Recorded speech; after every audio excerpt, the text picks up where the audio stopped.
दीन हक अपने मानने वालों को एक ही नजर से देखता है। दीन इस्लाम में किसी को किसी पर कोई तरजीह नहीं। कुरान पाक में इरशाद रब्बानी है, मुसलमान आपस में एक दूसरे के भाई हैं।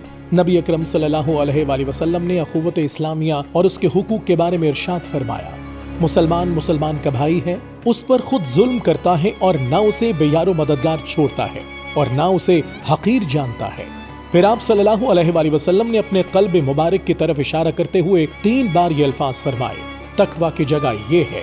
किसी शख्स के बुरा होने के लिए यही काफी है कि वो अपने मुसलमान भाई को हकीर जाने। हर मुसलमान पर दूसरे मुसलमान का खून, माल और इज्जत हराम है। अखुवत मोहब्बत की बुनियाद ईमान और इस्लाम है, यानी सबका एक रब, एक रसूल, एक किताब, एक किबला और एक दीन है जो कि दीन इस्लाम है। इस्लाम एक आलमी दीन है और उसके मानने वाले अरब हो या अजम, गोरे हो या काले, किसी कौम या कबीले से ताल्लुक रखते हो, मुख्तलिफ जबानें बोलने वाले हो, सब भाई भाई हैं और उनकी इस अखुवत की बुनियाद ही ईमानी रिश्ता है। और इसके बिलमुकाबिल दूसरी जितनी अखुवत की बुनियादें हैं सब कमजोर हैं और उनका दायरा निहायत महदूद है। यही वजह है कि इस्लाम के इब्तदाई और सुनहरी दौर में जब इन बुनियादों का आपस में तकाबुल और तसादुम हुआ तो अखुवत इस्लामिया की बुनियाद हमेशा गालिब रही।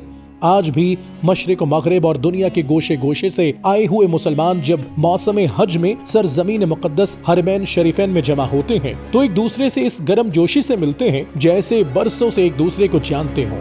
बल्कि बाज को इस मसरत से रोते हुए देखा जाता है कि हैरानी होती है। हालांकि उनकी जबानें, उनके रंग और उनकी आदत मुख्तलिफ होती हैं, लेकिन इस सब के बावजूद जो चीज उनके दिलों को मजबूती से जोड़े हुए है वो ईमान और इस्लाम की मजबूत रस्सी है। उम्मत में अखुवत इस्लामी पैदा करने के लिए मोहब्बत, इखलास, वहदत और खैर ख्वाही जैसी सिफात लाजमी हैं जो अल्लाह ताला के यहाँ बहुत बड़ी नेमत शुमार होती है।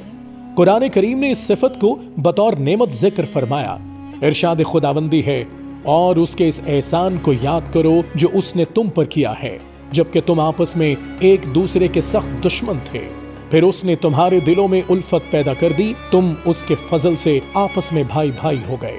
मुसलमान दुनिया के किसी खित्ता जमीन में आबाद हो, वो उम्मत इस्लामिया का एक जुज्व है। अगर वो आराम और सुकून की जिंदगी बसर कर रहे हैं तो पूरी उम्मत पुरसुकून होगी, और अगर वो किसी मुसीबत या जुल्म का शिकार हैं तो उनकी तकलीफ से पूरी उम्मत बेचैन और तकलीफ में होगी। इस सूरत में लाजमन वो इसके अजाले की फिक्र करेगी और उसके लिए हर मुमकिन वसाइल इख्तियार करेगी। उम्मत का इत्तेहाद और अखुवत का ये रिश्ता अल्लाह ताला और उसके रसूल सल्लल्लाहु अलैहि वसल्लम को बहुत अजीज है। इसीलिए कुरान करीम और अहादीस नबविया में जा बजा इस पर बहुत जोर दिया गया है और इख्तलाफात और तफरीक से रोका गया है। इस्लाम ने इस अखुवत को कायम रखने और इसे मजबूत से मजबूत तर बनाने का हुक्म दिया और ऐसे तमाम असबाब और तसर्रुफात से रोका है जो उसे नुकसान पहुंचा सकते हैं। आज एक मुसलमान दूसरे मुसलमान का दुश्मन बन चुका है, जिस वजह से कुफ्फार मुसलमानों को मूरी गाजर की तरह काट रहे हैं। दीन हक का तकाजा है कि अगर हम इस रस्सी को मजबूती से थामे रखें तो दुनिया भर में कोई भी ताकत मुसलमानों का मुकाबला नहीं कर सकती।